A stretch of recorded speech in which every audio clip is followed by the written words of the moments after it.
I mean, I know from your work with Auburn and watching all the SEC games, you had to know Jayden Daniels' football game pretty well. Have you been surprised? Was this what you expected?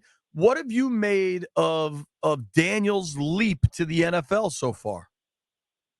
I'm not surprised to the point just because you got Cliff Kingsbury, who's out with Lincoln Riley out at USC last year when he was sitting out for a year, and he was around a lot of these offenses that these guys run at the college level that they're now implementing to the NFL. And Jayden Daniels, when he was at LSU and we played him last year, I told everybody, I said, man, I'm very impressed when I walked away from that game. I said, he's going to be the Heisman winner because everyone knows he's elusive. He can run the ball. He knows how to pull the ball down and throw. But the biggest thing about a guy, his maturity as a young quarterback is a lot of these guys, they pull the ball down. The first thing they do, their eyes goes to the defender. They're trying to beat the defender on a run. His eyes immediately stays downfield, and he's able to hit big throws, and that's what makes him dynamic. Because if you're a defensive back or a linebacker, you can't just run up to just tackle him because you know that he'll deliver the ball behind you to guys that's running loose down the field. And I saw him do that at LSU, going through his first progression, second progression, third progression at times before he even decided to take off. And to me, that shows signs of maturity quarterback that could translate to the NFL. That what you're talking about, they did it over and over and over again when they played against the Cardinals, where he'll get outside on the edge, and it's two defensive backs, two receivers, and him. The defensive backs couldn't make the right decision. And they step up, he tossed the ball, as you stated. They drop back, he runs. If they both try to come up, he'll wait for the deeper ball and then knock it down the field. And I think I was at the Cleveland Browns hotel the other night, and basically when I left out, I basically knew that he was going to be a problem for them on defense because they were concerned about how elusive and how much he moves in the pocket. Right. And he made those pass rushers have to change what they were doing, which enabled him more time. And the thing about it too, BMitch, is, JP, when you think about it as a passer, right? So this guy can drop back in the pocket. He can read defenses. He can deliver the football. But then you tag the RPO game to it, so it almost makes the defense can't be right. So if you come up, he can pull the ball and throw the deep glance routes behind you. He can throw the slants behind you. If you come up field too much, he can go underneath. And the best thing that he has helping him right now is Brian Robinson and Eckler. They're actually running the football. They're not just dropping back 40, 50 times a game and just saying, hey, we're just going to put the ball in the air. They have a well-balanced attack, and involved in that is his rushing. Like, I remember the first game, everyone was in there up about, he ran the ball 16 times against Tampa. I said, out of those 16 runs, it wasn't designed runs. A lot of it was he was scrambling up in the pocket. He saw something. He went and got positive yards. And that's what he's very smart at. He has a 77% completion percentage right now, and which is awesome in the NFL after breaking a record at 82% of the first 4 games. But right now, he's the only 1,000-yard passer and 250-yard rusher within the first 4 weeks of the season, 4 or 5 weeks of the season. Think about all the guys that come through, Vic, Lamar, all these guys is very dynamic quarterbacks. So it tells me, I remember someone said something a couple of weeks ago that kind of disturbed me. They said, well, he's running a college offense. It doesn't matter what kind of offense you're running if it fits your quarterback. That's what disturbed me back in the day was they try to make you fit the system of what, coordinators wanted to do instead of building the system around what the quarterback does best. That's why Lamar is able to win multiple MVPs. That's why Jayden's in conversation right now, is because they built the offenses to what these guys do well. Don't put a Ferrari in the garage and never use it. That's what Cliff Kingsbury is doing. He's using it. He said, hey, I'm going to make you have to defend every area of the football field. And for Dan Quinn and Bobby Wagner, they've seen this before Russell Wilson when he was a rookie at Seattle. Yep. So you put that with a great defense and a young rookie quarterback that doesn't turn the ball over consistently, it gives you an opportunity to win. What kills me? I hear this college quarterback crap. That's such a good line. And I want to use some foul language, but I can't do it. What the hell they think Tom Brady ran? Tom Brady ran the spread offense. That's a college offense, right? Right. Okay. What does my man up there in Buffalo runs? Same thing that Jayden is running. All these other quarterbacks run the same thing, but when Jayden does it and other people, it's a college offense. Get off of it. It's like you can't just give credit to the quarterback. It's been a fight for the longest. Right now they're doing the thing, the evolution of the quarterback. Him, Mike Vick, Doug, all these guys. Why every time someone becomes successful, they want to find a way to knock it? That's what Tom did. That's what Aaron Rodgers does all the time. Let's be real. The thing is, we live in a society where people to build somebody up, they got to tear somebody down. And instead of just being excited about the person having the opportunity, because everyone, when you come through different franchises, it's different eras, it's different times. And, fortunate enough, when Jayden's coming through here, it's under new ownership, it's under new opportunities. You got an experienced head coach. You have, guys that are just, willing to buy into what they're trying to do. And that stuff takes time, but everyone's got to be willing to buy in. Mm-hmm. But you don't have to build Jayden up to tear down everybody else, or you don't have to tear down Jayden to build up, other players. Like Mahomes runs a different offense. Mm-hmm. When Andy Reid said this, Andy Reid said when he was with McNabb and he was with some of the other guys, he tailored his offense to what those guys did well. Yep. When he got with Mahomes, he said Mahomes had a bigger arm. So he said, I'm going to tailor the ball to going down the field a little bit more instead of just staying true to the true West Coast, which is the slants, the curl routes and all the digs and those things. He started pushing the ball further down the field.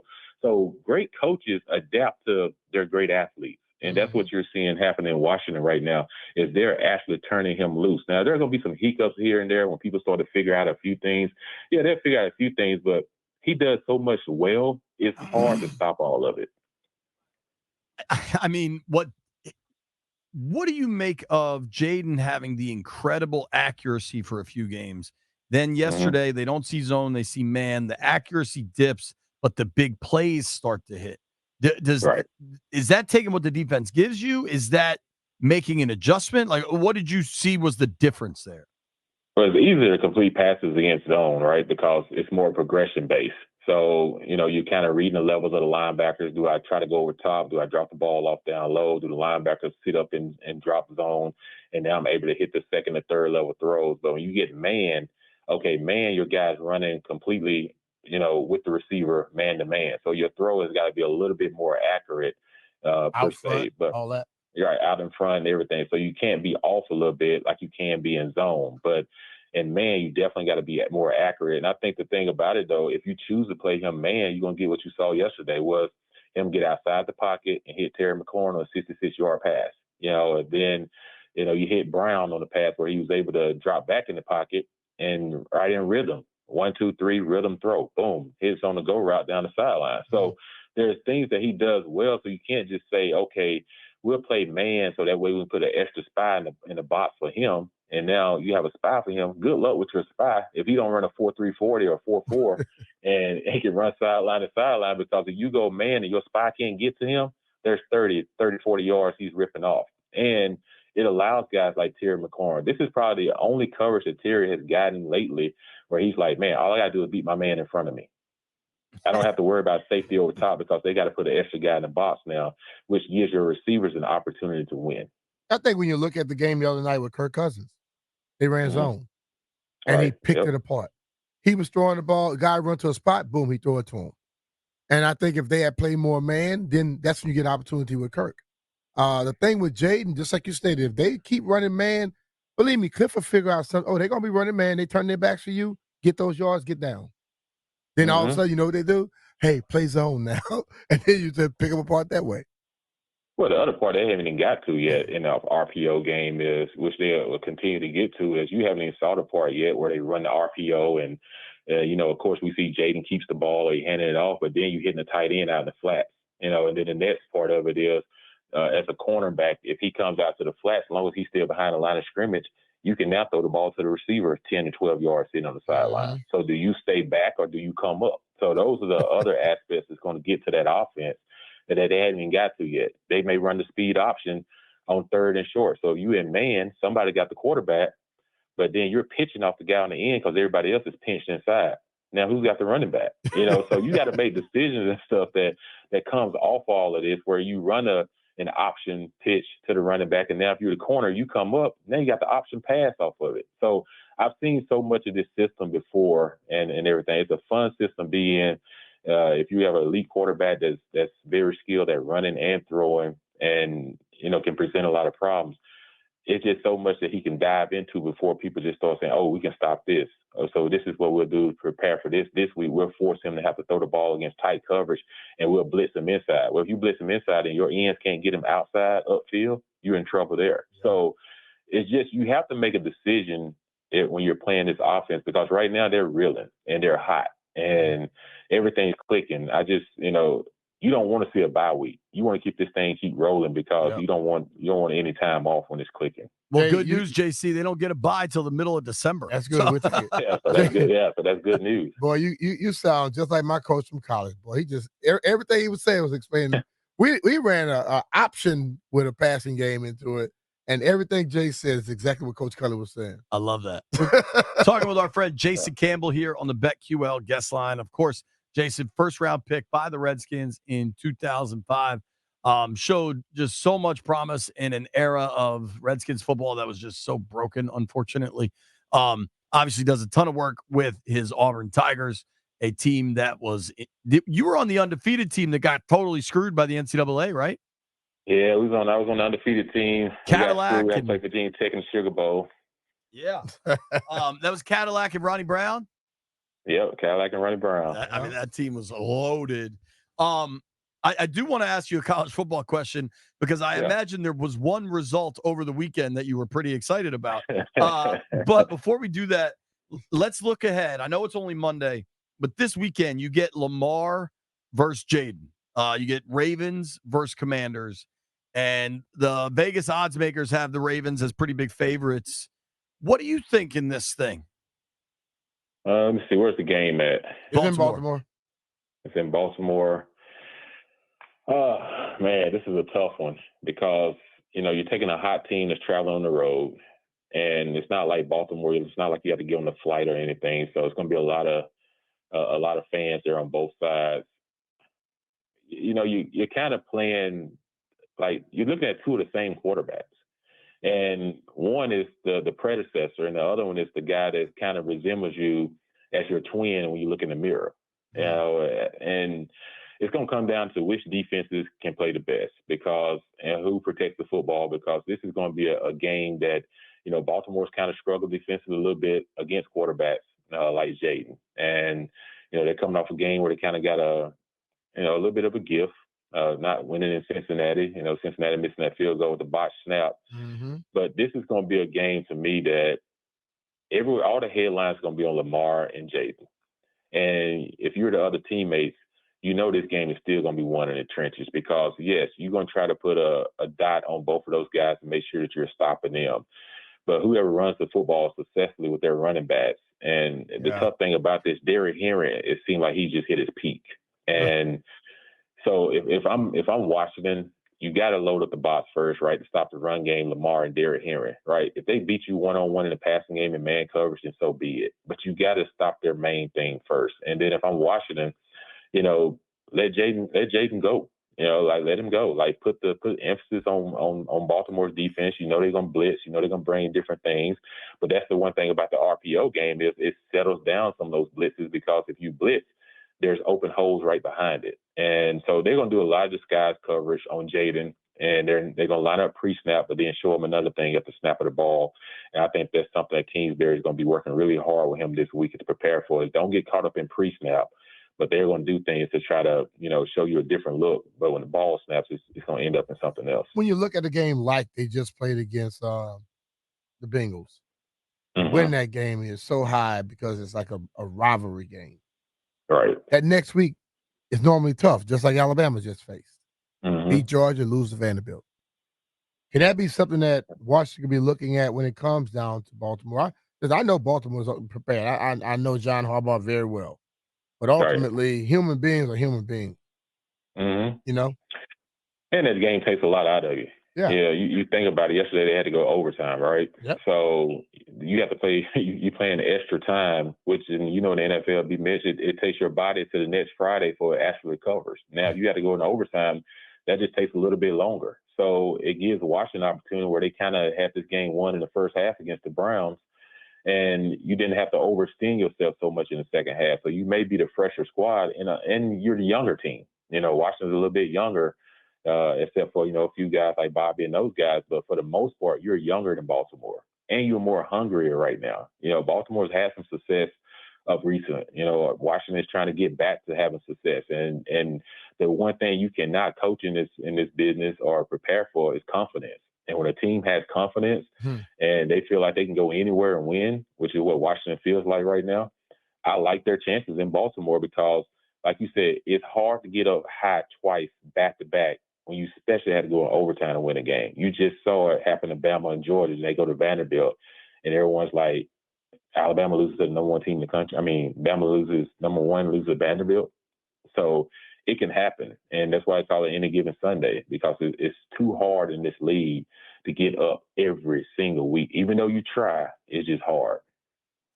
It certainly is. Now, if anybody wants to follow Jason, it's at jcam_17 on Twitter. I know I also follow you on Instagram. What's your Instagram, JC? jcampbell17. Okay, jcampbell17. Now, unfortunately, you may or may not know this. I root for Bama. I know you don't like hearing that.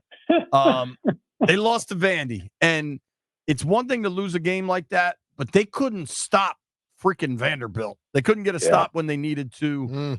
This isn't the year you wanted for your Auburn Tigers. But what level of enjoyment do you get watching Bama lose to damn Vanderbilt? Oh man, I tell you what, JP, I'm surprised you at work today, being a Bama fan. Usually you guys lose, man. Y'all, they hide, don't they? Watch. Yeah, they hide. I'm a casual Bama fan. I'm not screaming yellow hammer at anybody. It shocks me that you're a Bama fan. Bama fans kind of remind me of Cowboy fans. Secretly, we think he's one of those too, Jay. I'm trying to let you get a chance to brag, and you're just taking shots at me, JC. Well, I say, watching that game Saturday, Auburn, we should be 5-1. We had 15 turnovers in our 3 losses in the first 4 games of the season. It's hard to win playing anybody turn the ball over that much. And, after we lost to Georgia on Saturday, you're sitting there, you're just like, geez, man, we're so close to getting back with our young guys that are freshmen and sophomores. But I said, how bad does it feel that I got to sit here and be happy that Bama lost just so I can have some type of smile at the end of the night, eat some popcorn, and just forget about the loss that we just had. So we got a ways to go to get back to where we want to be at Auburn. But seeing Bama, lose on Saturday, I really don't get joy out of seeing other people lose. But for some reason, just watching Vanderbilt, because that quarterback, was it Piva? Yeah. He beat us last year at New Mexico State when they came to Auburn. That was embarrassing. And then now to see him transfer to Vanderbilt and beat Alabama, I don't have to be embarrassed. That man might have made him some money. He made some money. He tailored his game after Manziel. Okay. So they're probably giving some good NIL money. BMitch, we didn't have NIL money back in the day. These guys, they come into the NFL, some of them millionaires already. So don't be talking about we. I probably didn't have it. I don't know about you. Listen, B, it might have been called something different, but you had NIL, dude. It was called. Nice. I don't know what you're talking about. I have no idea. Dude, Jason, seriously, I don't know the last time you've been up here for a game. But if they call and reach out, I think you should come. The atmosphere is different. It's cool, man. I think you'd enjoy it. No, I definitely want to come up. I know they just had alumni weekend. Unfortunately, I couldn't. Well, alumni weekend's coming up. I got to go to Missouri. Yeah, so I'm calling a game Auburn in Missouri that weekend, so I can't make alumni weekend. But I definitely want to come up. I definitely feel the excitement and the joy around the team. It's good to see these guys 4-1. And, Washington deserves it. This fan base deserves it. They've been through a lot. And, you just get tired of losing, right? And now you get a chance to win and you get a chance to hang your hat on something. And, this ownership now, this second year, has already taken huge strides in bringing in the right people and making sure, that things stick together as well. So, Washington has a chance to continue. It's going to be interesting. I keep hearing this Devontae Adams trade to Washington. Nah. The only thing about that concerns me is you mess up the rhythm. You mess up. You got a good thing going, and you bring in a big name like that. He's going to require touches, right? So now you you start to take the focus off what you're doing as a whole offense right now, which is really, really well, to start to try to implement someone else that he's a talented receiver and all of that, but would it mess up what you're already doing? Is it worth trying? And I just, me personally, I probably would just kind of stay away from it, especially when you got a young quarterback like Jay. Just let him keep developing without the pressure of having to force the ball to guys. Yeah, I don't think that thing's realistic at all. I don't either. Last thing for our friend Jason Campbell. All right, you were a first rounder in 2005. Do you remember how many Auburn Tigers were first round picks that year? 4. You name them. I guess you're going to get this easy if you remember the number. So Ronnie was 2, Cadillac was 5, Carlos Rogers was 9, and then I was 25. It's pretty crazy that 2 of you were drafted by Washington. Damn. Right. That's ironic. That just doesn't happen all the time. To get guys on the same team like that. Like I said, I enjoy my time watching. It just had to go through a lot of chaos and everything. And, I wish it wasn't the chaos and all the, things we had to go through, because you want to win so bad. And Washington's such a great, great city to play football in and live in that community and everything. But I'm glad to see them back in a place right now where they feel like they got a guy. They feel like, guys are buying in, guys are excited. Over the last 8 years has been rough, for sure. But now these guys are really getting some excitement. And it's easy when you have an unselfish quarterback. Like I look at Jayden, I watch his interviews and everything. He gets so much praise to his teammates, so much praise to the staff and everybody around him. He doesn't look at himself as because he knows it's taking a total team effort, but he's really playing the quarterback position really well. And Kingsbury was giving him an opportunity to succeed. But at the same time, though, he's not putting the shelf on himself. And I think as long as he continues to do that, man, and stay healthy, that's the biggest thing. Just continue to stay healthy as a team. Then give yourself an opportunity to win the NFC East and then get into the playoffs, and anything can happen. See what happens. Anything can happen. Jason, thank you for the time, man. Seriously, appreciate it. All right, JP, cool, brother. Thank you, man. I appreciate you guys. Thank you.